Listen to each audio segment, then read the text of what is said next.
In what order do you apply your skincare products? Toners, essences, serums, retinoids, moisturizers, eye creams. It can get really confusing. So I'm going to show you how to layer your skincare.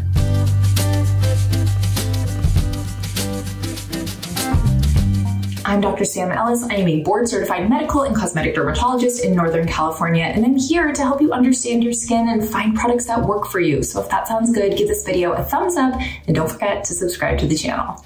I had a full day of clinic today, got home around 6 p.m., got to hang out with my son a little bit before he went off to bed, and now I was about to go do my nighttime skincare routine. I thought, I'll bring you along so you can see how I layer my products. Now, I don't usually have such an extensive routine with this many products on a regular basis, but I figure if I'm going to teach you how to layer, we should grab a couple other things. So if you wanted to include one of these types of products or something that falls into one of these product categories, you would know where to put it in the routine. Per my usual, I'm going to kick this routine off by cleansing my face. I always do a double cleanse. Okay, not always, 98% of the time I do a double cleanse. So today for my first cleanse, I'm gonna go in with my tried and true Bioderma micellar water. I will often reach for this when I'm feeling a little bit like tired or lazy, or I just don't wanna get really wet by rinsing off an oil cleanser or a balm cleanser. So we're going in with this tonight. I'm gonna shake this up really well and put it on a little cotton round.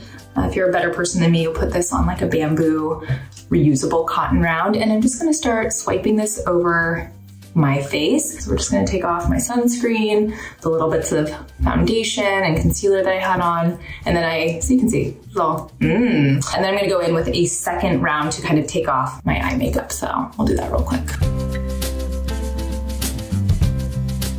When you're using micellar water on your eye makeup or your eyes in general, I find that it helps to kind of leave the cotton pad there, or maybe leave the cotton pad there for a little while and let it kind of soak into your mascara and your eye makeup before you swipe it away. That way you don't have to put as much pressure or tension on your delicate eyelid skin. So I'm letting that sit for a little bit before I swipe.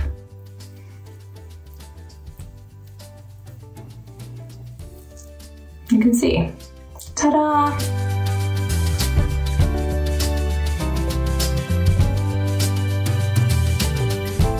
I find that when people report that they don't find that micellar water takes their eye makeup off very well, they're not really letting it soak into their eyelashes or their eye makeup before they're swiping. So that's my little tip for that. Also, if you don't get 100% of your makeup off with this first pass or this first cleanse, that's totally okay. That's why we're going in with the second cleanse, to just kind of clean up the rest. For my second cleanse, I'm going in with my Allies of Skin Molecular Silk Amino Hydrating Cleanser. This is a super nice kind of rich jelly cleanser, very gentle on the skin, doesn't leave the skin feeling very stripped. It has a pH of 5.5. So the pH of the skin is usually between 4.5 and about 6. And so if you use a cleanser that sort of reflects the natural pH of the skin, it's a lot more likely to feel gentle on your skin. Traditional soaps, which we don't really use in facial cleansers that much anymore, have a much higher pH. They're more basic, and those can really be stripping or very harsh on the skin. So sticking with one like this that sort of sits in that lower pH range is a good idea. So I'm just gonna squeeze a little bit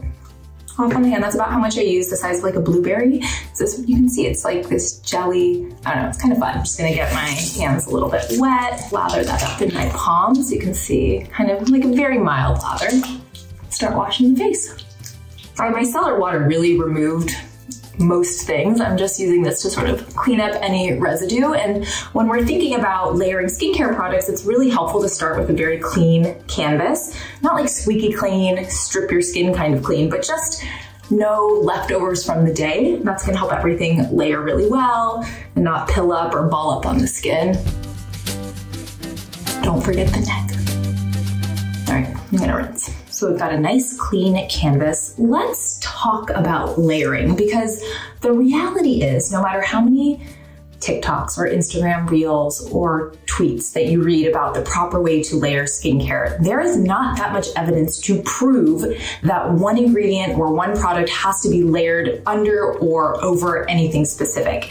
It's all sort of theoretical. I mention that for a couple of reasons. One, if you are happy with your skin and the way that you are currently layering your skincare, you do not have to change it one bit based on what I am about to say. The second thing is skincare really shouldn't be stressful, and if trying to figure out what order to layer your products in is really stressing you out, just know that whatever you're doing is actually probably completely fine. A couple of things you can use to sort of guide how you might want to layer products is working from thinnest thinnest to thickest. So your more watery based products, working up towards sort of your heavier, thicker oils and more occlusive products. The thought being that watery products sit on the skin and then those oilier, thicker products sort of trap that water to the skin. And if you were to take something really thin and watery and try to put it on top of something thicker and oilier, that oil would repel that water and it might not make it to your skin in a way where it could exert the best effects. I am generally a fan of a more minimalist routine, and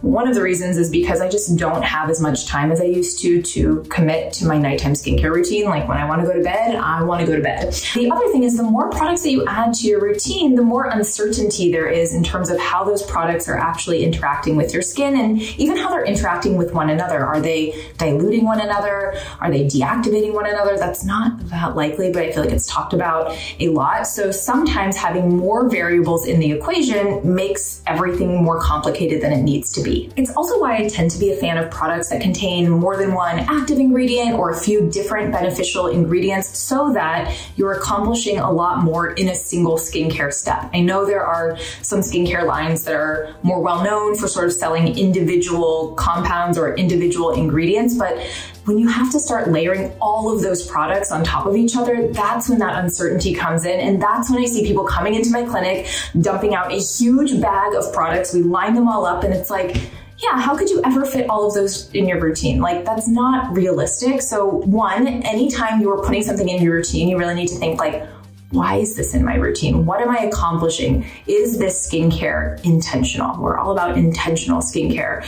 And two, could I potentially invest in a product that contains a few of these good ingredients so that I can simplify things? So I typically think when you're putting together a skincare routine, you should be thinking about like, what is the main thing I'm trying to accomplish with my routine? Is it anti-aging or optimizing aging? Is it acne? Is it pigmentation? And really focus on that. And once that's sort of under control, then maybe thinking about a secondary issue to start tackling. Okay, I'm gonna go to bed on time, so let's start layering things. This may surprise you in terms of the first leave-on product that I'm using, but it's actually a lip treatment. It's been really cold here for like the Bay Area, and my lips have been feeling kind of dry and chapped, so I'm gonna go in with one of my absolute favorites, my Laneige Lip Sleeping Mask.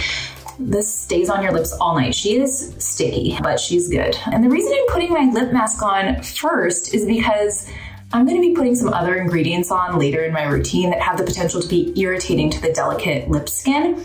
And so by putting this little barrier on in the beginning, I don't have to worry that any of my other products are going to cause problems. Could you put your lip product on at the end? Sure, but we're starting with something yummy. Now that the lips are in place, the next thing you would typically go in with is a toner. And toners were traditionally used to rebalance the pH of the skin after using a harsh cleansing soap. But we used a really nice gentle cleanser. We don't really need to rebalance our skin's pH. It kind of does that already for us. So I'm going to skip a toning step tonight. I should also mention that toners nowadays, like that term is very loose. And you can kind of call anything a toner if it is very thin and liquidy and you're kind of applying it in the first part of your skincare routine. A lot of times people will use toners to sort of deliver active ingredients to the skin, so it's not uncommon to see exfoliating acids like salicylic acid or lactic acid or glycolic acid be included in a toner. I'm going to be including a retinoid step later in my routine, and if I wasn't doing that, then this might be a good place to use an exfoliating toner like a salicylic acid toner, for example. I generally don't recommend using an exfoliating acid and a retinoid in a single skincare routine just because it can be too irritating. However, if you're doing that and you're not having any problems, again, it's totally fine. These are general guidelines. They are not firm rules. So we washed our face, we put our lip product on, which you could save to the end. We skipped a toner, but you could put a toner on if you want. The next thing that comes in the skincare routine generally is an essence. Essences are just very watery products that are meant to introduce more hydration to the skin and sometimes are an opportunity to introduce some other beneficial ingredients as well. I almost never use an essence in my personal routine just because I like to keep things as streamlined as possible. But I will say when I do use an essence, it's pretty nice. Tonight I'm using the essence from Tatcha. This has a few different fermented ingredients that have been shown to hydrate, plump, and sort of soften the skin. So you don't need a ton. You can see how watery that is. I mean, if you couldn't smell it, you might think it's water. And I'm just gonna kind of press that into my palms first and then just sort of push it into my face, into my neck. And now my skin is kind of nice and hydrated and ready for the next steps. Could water kind of serve a similar hydration purpose and get trapped against your skin with the next things? Certainly. This is just like a little bit extra. It adds a little pizzazz to the routine. After you have applied or not applied your essence, it's time for your serum or serums, depending on how many things you are layering. And kind of like we discussed before, you generally want to work from thinnest to thickest. However, if you have layered your serums in a different way and you get a nice application that way, keep doing it. I'm just going in with one serum tonight. It is the Naturium Azelaic Acid Emulsion 10%. Azelaic acid can be great for redness, pigmentation, breakouts. I mean, look what we're dealing with here. Redness, pigmentation, acne.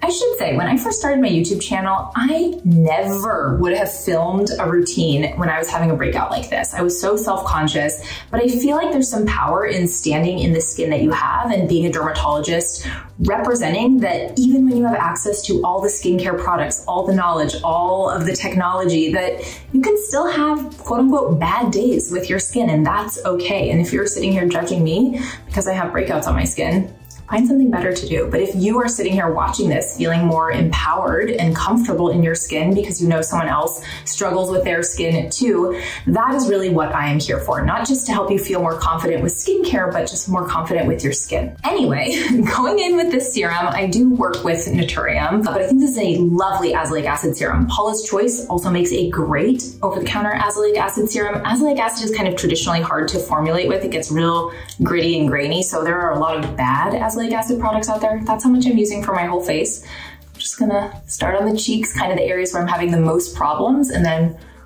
blend towards other areas. Now, we always talk about taking skincare down your neck, but let's have some common sense about this. I'm not struggling with redness, pigmentation, or breakouts on my neck, so this step does not need to go down there. So let that all set up. On to the next. One thing when you're layering a lot of serums on top of each other, if you choose to do that, is you don't need a lot. The more product that you are using, the more likely you are for those products to kind of mix with one another or pill up or ball up on the skin. So if you've ever noticed like white residue on your skin after you've applied your skincare products, that's called pilling, and it can happen for a lot of reasons. Usually it's either too much product or the products are just not agreeing with each other. Sometimes if one has more of a silicone base and one has more of a water base, they will tend to kind of create that reaction with one another. Another reason to keep your skincare simple. Next step for me is going to be eye cream. A bajillion% optional, but I am an eye cream girl now. What can I say? So I'm using the Neocutis Lumiere Firm. This is my most used, most beloved eye cream. This is a pretty creamy eye cream. If you are prone to milia, maybe think about something else, but if you don't have any issues with the under eye in terms of that, you kind of want something rich and nourishing that's going to help kind of with the fine lines and a little bit of the pigmentation, I really love this one. So for my entire under eye area, I've grabbed about that much product. Derms like to talk in food references. It's like a lentil size amount. You do not need to use your ring finger, but I'm just going to put that mostly over the bony area. So there's bone under my finger. If you're squishing up on an eyeball, you're too close to the eye. I'll bring that out towards the crow's feet and just up on the brow bone as well. Let's move on. After eye cream, I'm going to go in with my retinoid product. So I'm using Retinoid 0.025% cream. This is a prescription. Started this tube at the beginning of the year and we haven't made a huge dent yet. You don't need a lot. I think it's a nice goal to apply your tretinoin or your retinoid product every single night, 7 days a week. That's how these products tend to be studied for their efficacy. A lot of times patients will come in and they say, oh, I use my tretinoin or I use my retinol. So those are in the same retinoid family, 2 nights a week or something like that. And I go, why are you using it 2 nights a week? Are you getting irritation? Are you sensitive? They're like, no, I thought that's how often you're supposed to use it. But ideally, use it every single night. So I'm gonna grab a pea-sized amount. Everyone's pea is a little different. It should be hard for you to spread your retinoid evenly over your whole face. If it's too easy to spread, that probably means you're using too much product. So I usually kind of do a little, the dot method. But don't forget the periphery of your face, like that's also helpful. So I'm using this both for its anti-aging benefits, like helping with collagen stimulation and reducing fine lines, but also for its anti-acne effects. So tretinoin is great for acne, as well as for how it helps with pigmentation. So a great treatment for melasma or post-inflammatory hyperpigmentation. So can see I'm like really pressing it in. I'm not bringing it down my neck. We will get to that. If you have really sensitive skin and you notice that when you put on your tretinoin or your retinol or your retinaldehyde, whatever retinoid product you're using, and you're getting a lot of redness and flaking and stinging or sensitivity, you can absolutely put your moisturizer on first and then put your retinoid on top of that. That's not going to affect the efficacy. You're going to be just fine. If you have super sensitive skin, you can even do the sandwich method where you put your moisturizer on, then your retinoid, and then another layer of moisturizer. That is also a great way to do it. If you have more questions about retinoid products, how to layer them, how to introduce them into your routine, which ones I recommend, I have a bunch of different YouTube videos that talk all about retinols and prescription retinoids, so I will link those in the description box. Now you'll remember, I did not put the tretinoin on my neck, and it's not because I don't want anti-aging benefits on my neck. If anything, like the neck needs the most help. But necks can be really sensitive, and sometimes if I put tretinoin on my neck will get red and itchy and flaky. So instead, I'm going to use a retinol, so something much more mild, but still with similar benefits. And I'm using the Stratia Night Shift. The cap is disgusting. This gets used a lot. I talk about this retinol all the time. I think it is a beautiful product, encapsulated retinol, so creamy and luscious, so nourishing, and that's what I'm going to use on my neck and chest instead. And I have plenty of people who use this on their face. It's a great face retinol as well. It still packs a punch, it's still effective, but much less irritating on the more delicate structures for me. The last step I'm going to go in with tonight is a moisturizer. I'm using the Tatcha Indigo Overnight Repair. This is a beautiful serum and cream. I love it so much. She's almost gone and I'm so sad. I'm gonna grab a healthy amount. I heard someone once describe this as like vanilla pudding texture. I kind of like that description. It's a little bit more serumy though when it rubs down and I think this is just like so unique, so special. Can you tell I'm just obsessed with it? So we're gonna put that on. It's perfect. It's perfection. And if I could have like one moisturizer, like one really like good hydrating moisturizer forever, probably be this one. I think the only downside is the price point. It's pricey. I'm gonna rub that in down the neck. Feels incredible.